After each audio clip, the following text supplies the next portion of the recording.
गुजरात में करोड़ों खर्च कर अरविंद केजरीवाल ने विसावदर सीट बचा ली, लेकिन तेवर ऐसे दिखाए मानो पूरा गुजरात जीत लिया। विसावदर और लुधियाना उपचुनाव जीतने के बाद केजरीवाल भविष्यवाणी करने लगे। इसी बीच गुजरात के बोटाद से पार्टी के विधायक उमेश मकवाणा ने पार्टी के सभी पदों से इस्तीफा देकर अरविंद केजरीवाल का सारा मजा किरकिरा कर दिया। हालांकि उन्होंने ये कहकर थोड़ी वफादारी की लाज बचा ली कि वो पार्टी में ही बने रहेंगे, लेकिन साथ ही में ये भी कह दिया कि अपने लोगों से बात करेंगे, फिर तय करेंगे कि आगे करना क्या है। लेकिन मकवाणा अपना कोई फैसला सुनाते उसके पहले केजरीवाल ने उन्हें पार्टी से बाहर का रास्ता दिखा दिया। मतलब कि अब मकवाणा को विधायक पद से इस्तीफा देने की जरूरत नहीं पड़ेगी। मकवाणा का आरोप है कि पार्टी अब अपने मूल सिद्धांतों से भटक चुकी है।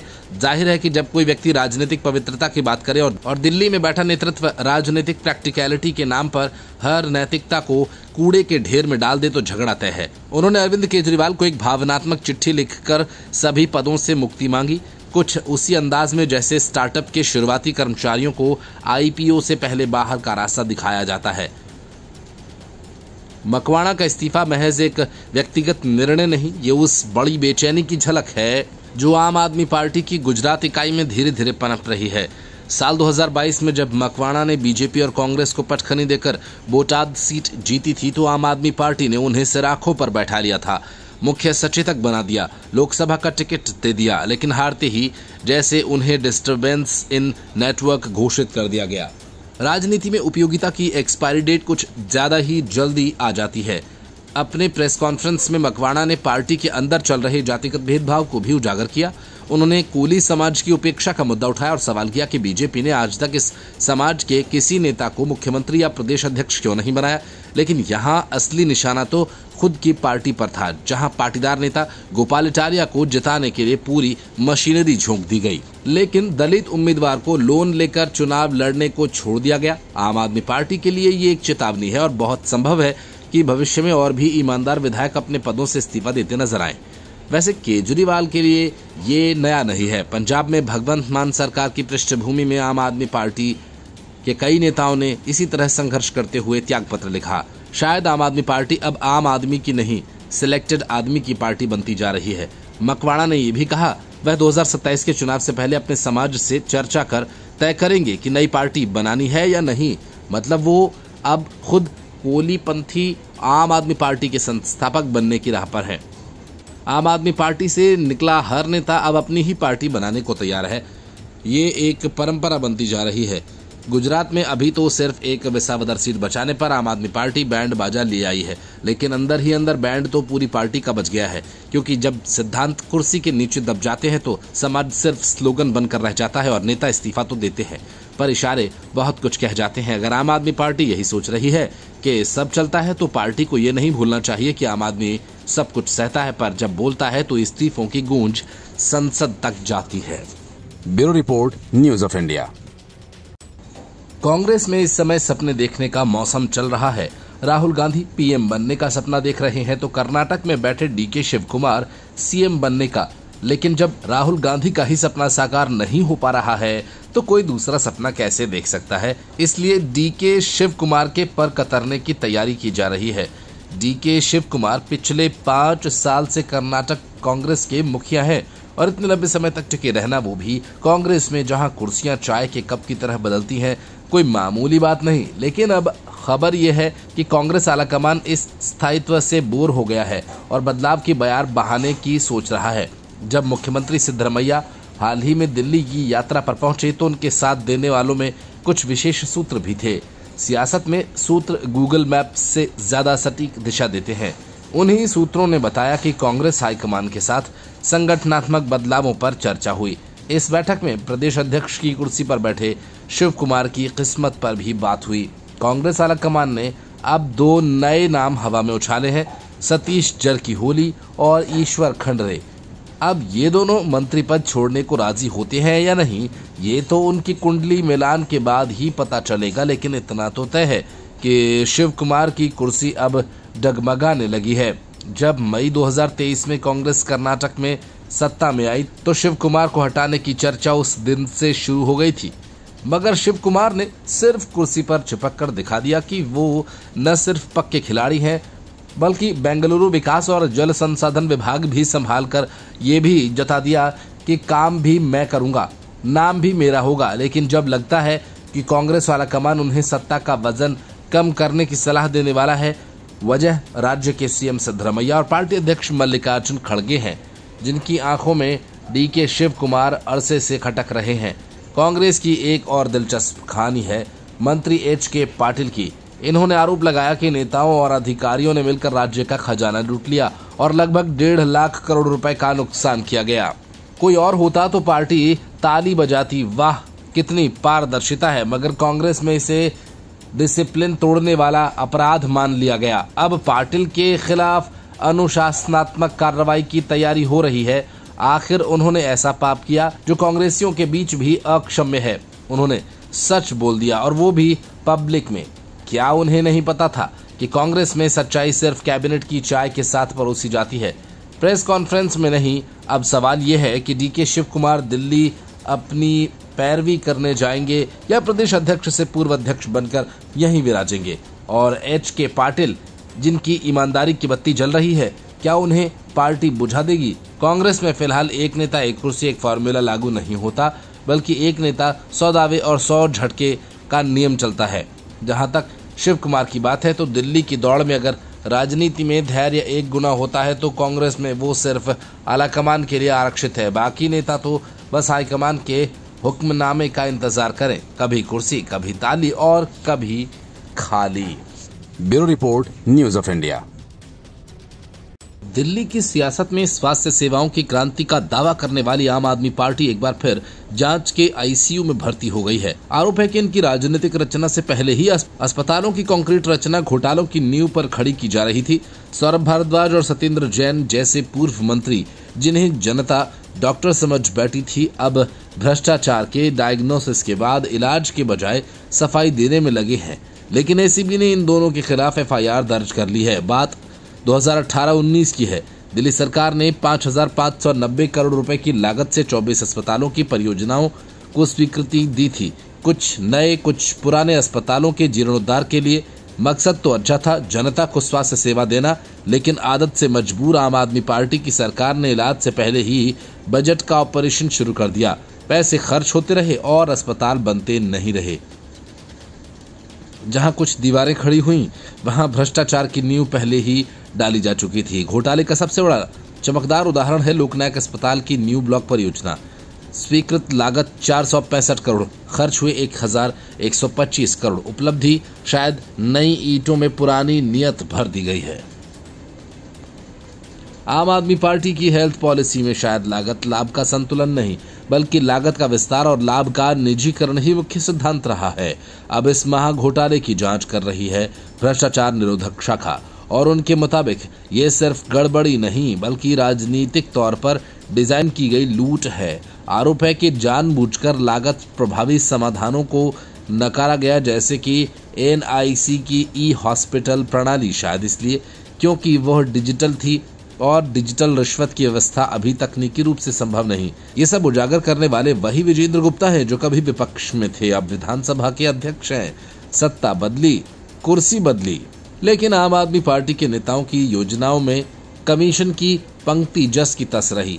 जैसे अस्पताल के नक्शों में हर दीवार का कॉर्नर कॉस्ट होता है, वैसे ही इस योजना में हर मंजिल पर भ्रष्टाचार का फ्लोर प्लान मौजूद था। केजरीवाल की सरकार ने जनता को गारंटी दी थी फ्री हेल्थ केयर की, लेकिन ये नहीं बताया था कि हेल्थ केयर की जो बिल्डिंग बनेगी वो फ्री में नहीं, बल्कि 3 गुना लागत पर जनता की जेब से बनेगी। पॉली क्लिनिक की परियोजना में तो ये हाल रहा कि 94 क्लिनिक्स बनाने की योजना थी, लेकिन 52 क्लिनिक्स बनते बनते ही 222 करोड़ रुपए खर्च हो गए। यानी एक क्लिनिक की कीमत में एक मॉल खड़ा किया जा सकता था। वहां किसी को इलाज नहीं मिला, लेकिन निर्माण में अमीर बन चुके ठेकेदारों का बैंक बैलेंस जरूर ठीक हो गया। अब जबकि मामला भ्रष्टाचार के निवारण अधिनियम की धारा 17 के तहत दर्ज हो चुका है, तो सवाल ये उठता है कि क्या आम आदमी पार्टी अभी भी खुद को नैतिकता की मसीहा कहेगी या धीरे धीरे आम आदमी से घोटालेबाज आदमी की यात्रा को स्वीकार करेगी। Bureau report, news of India. देश का संविधान कहता है सबूत और प्रक्रिया, और देश की राजनीति कहती है शोर और संदेह। इलाहाबाद हाईकोर्ट के जस्टिस शेखर यादव के खिलाफ विपक्ष के मानहानि के नोटिस को लेकर यही सब चल रहा है। नोटिस भेजने वाले कपिल सिब्बल हैं, जो कहते हैं कि हमने 3 बार मेल भेजा, लेकिन जब उनके मेल यानी नोटिस की जांच की गई तो उसमें ना कोई तारीख थी और जिसे भेजा गया उसका कोई नाम भी नहीं था। मतलब कपिल सिब्बल ने ऐसे ही मेल भेज दिया। और लेकिन इससे बड़ी बात यह है कि जिन 55 सांसदों के हस्ताक्षर से ये नोटिस भेजा गया उनमें से एक सांसद का दस्तखत भी फर्जी निकला। मतलब कि तमाम किस्म का फर्जीवाड़ा कर कपिल सिब्बल चाहते हैं कि जस्टिस शेखर यादव के खिलाफ मानहानि का मामला चलाया जाए, और वो भी नोटों की बोरियों वाले जस्टिस यशवंत वर्मा के मामले से पहले, जिसके खिलाफ खुद सुप्रीम कोर्ट ने महाभियोग की सिफारिश की थी। राज्यसभा सचिवालय ने इलाहाबाद हाईकोर्ट के जज शेखर यादव को हेट स्पीच के आरोप में हटाने के लिए दिए गए प्रस्ताव पर 55 में से 45 सांसदों के साइन की पुष्टि की है। हालांकि कपिल सिब्बल और 8 अन्य सांसदों की ओर से अपने साइन की पुष्टि किया जाना भी अभी बाकी है।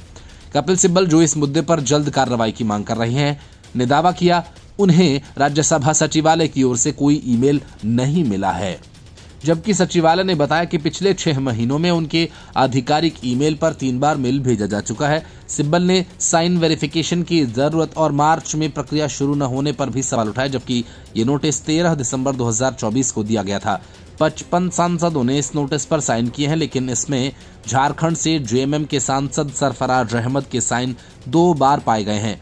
अब सचिवालय ये जांच कर रहा है कि उनके साइन 2 बार कैसे आ गए और क्या इनमें से एक जाली है। सरफराज अहमद पहले ही राज्यसभा अध्यक्ष जगदीप धनखड़ से मिलकर साफ कर चुके हैं कि उन्होंने केवल 1 बार ही साइन किए थे। राज्यसभा के सूत्रों के अनुसार चूंकि इस दस्तावेज पर एक सांसद के जाली साइन पाए गए हैं, इसलिए इस मामले में सदन की एथिक्स कमेटी और प्रिविलेज कमेटी की ओर से आपराधिक जांच की संभावना से इनकार नहीं किया जा सकता। मतलब कि अब शेखर यादव को हटाने चले कपिल सिब्बल खुद फर्जीवाड़े में फंस गए हैं। सूत्रों ने यह भी बताया कि जस्टिस शेखर यादव को हटाने के लिए विपक्षी सांसदों की ओर से दिए गए इस नोटिस पर न तो कोई तारीख लिखी है और न ही ये किसी के नाम संबोधित है। संविधान के अनुसार हाईकोर्ट के किसी जज को सेवा से तभी हटाया जा सकता है जब संसद के दोनों सदनों द्वारा प्रस्ताव को वर्तमान सदस्यों के 2/3 बहुमत से मंजूरी दी जाए। इसके बाद राष्ट्रपति को इसे मंजूरी देनी होती है। राज्यसभा में ऐसा प्रस्ताव तभी लाया जा सकता है जब 50 सदस्यों के हस्ताक्षर हों। लोकसभा के लिए 100 सदस्यों के हस्ताक्षर की जरूरत होती है। Bureau report, news of India. Punjab की राजनीति में आजकल एक ही राग अलापा जा रहा है, ड्रग्स, जांच और गिरफ्तारी। लेकिन भगवंत मान सरकार के इस सुर में खुद आम आदमी पार्टी के विधायक ही अपना सुर नहीं मिला पा रहे। अकाली दल के विक्रम सिंह मजीठिया आम आदमी पार्टी और खास तौर से अरविंद केजरीवाल के पुराने शिकार रहे हैं, क्योंकि इन्हीं विक्रम मजीठिया ने केजरीवाल को माफीनामा लिखने को मजबूर किया था।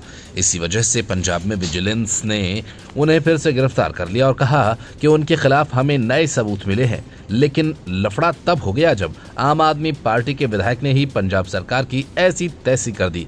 पार्टी के विधायक कुंवर विजय प्रताप सिंह ने खुलेआम सवाल किया कि जब मजीठिया जेल में थे तब कोई पूछताछ नहीं हुई, कोई जांच नहीं हुई, बेल आसानी से लेने दी।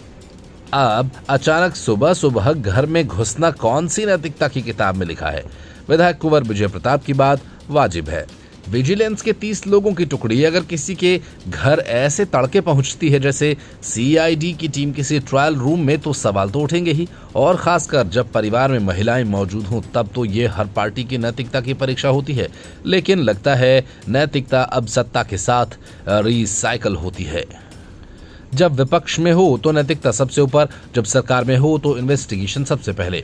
सरकार का दावा है कि ड्रग्स मामले में नए सबूत मिले हैं, वहीं मजीठिया कहते हैं कि कितने भी एफआईआर कर लो, मैं झुकने वाला नहीं। अब इसमें कौन झुकेगा और कौन झुकाएगा ये तो वक्त ही बताएगा, लेकिन राजनीतिक गदा युद्ध चालू हो गया है। आम आदमी पार्टी को लगता है कि मजीठिया अब भी खतरा है, नहीं तो इतनी मेहनत कौन करता। और अगर कोई राजनीतिक साजिश नहीं है तो क्या रातों रात वाकई सबूतों की बारिश हो गई है, जो गिरफ्तारी के बाद ही दिखाई दी। जब पहले इन्हें बेल मिली थी तब से लेकर अब तक सरकार क्या कर रही थी? केस ठंडा करने की तैयारी या चुनावी मौसम के लिए मसाला स्टोर? और तो और हद तो तब हो गई जब मजीठिया की पत्नी और विधायक गनीव कौर मजीठिया खुद कैमरे के सामने आ गई और बताया कि 30 लोग घर में घुसे। अब ये 30 लोग जांच करने आए थे या कोई ड्रग मेला लगाने? सवाल ये भी है कि अगर मजीठिया वाकई दोषी हैं तो इतने सालों में कोई ठोस सबूत क्यों नहीं निकला? और अगर निर्दोष हैं तो सरकारें क्यों उन्हें बार बार राजनीतिक बलि का बकरा बना रही हैं? पंजाब में मादक पदार्थों की समस्या गंभीर है, लेकिन उससे निपटने के नाम पर सिर्फ पुराने राजनीतिक दुश्मनों का शिकार करना क्या समाधान है?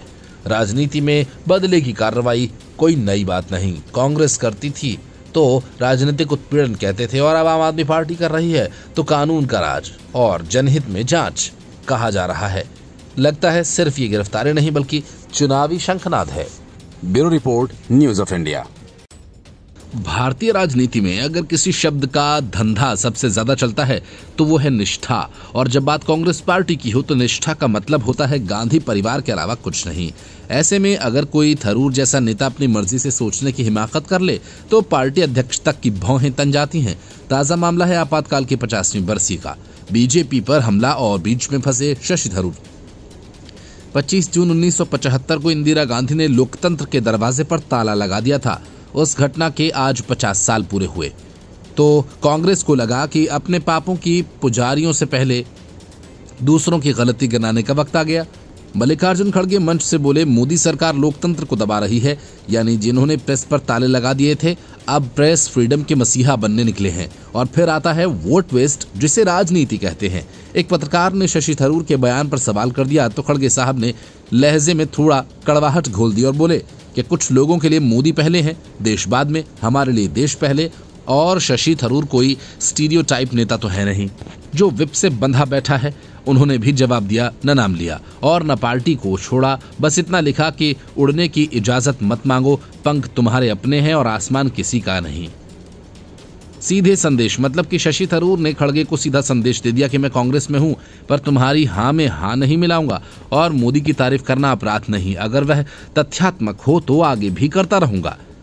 थरूर के लिए ये नया नहीं है, वो पहले भी मोदी की विदेश नीति और उनकी वैश्विक पहचान की विजन की तारीफ कर चुके हैं और हर बार कांग्रेस ने उन्हें संशय में पड़ा परिंदा समझकर सह लिया।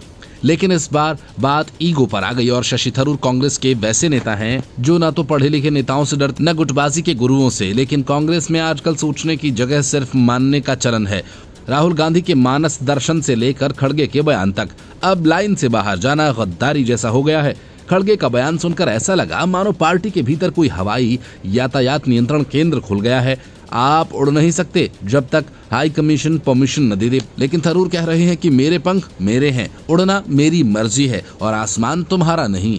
ऐसे में सवाल यह है कि अगर खड़गे को वाकई देश पहले चाहिए तो अपने नेताओं को भी देश की आलोचना या प्रशंसा करने की आजादी देनी चाहिए। थरूर अगर मोदी के अच्छे कामों की सराहना करते हैं तो क्या वह भाजपा की गोदी में बैठे हैं या फिर कांग्रेस की सोच इतनी संकीर्ण हो गई कि तारीफ का ठेका भी अब पार्टी के पोर्टल पर अप्रूव होकर आएगा। शशि थरूर का यह विवाद सिर्फ दो नेताओं की जुबानी जंग नहीं, ये उस बड़ी बहस की शुरुआत है जहां एक और विचारधारा है और दूसरी ओर विचार रखने की आजादी। कांग्रेस अगर थरूर जैसे लोगों को हाशिए पर डालेगी तो उसे याद रखना चाहिए, आइडियोलॉजी सिर्फ पोस्टर में अच्छी लगती है, जमीन पर उसे जिंदा रखने के लिए थिंकर्स होते हैं और फिलहाल वो थिंकर्स या तो चुप हैं या फिर थरूर की तरह पंख फैलाकर उड़ने की तैयारी में। Bureau report, news of India.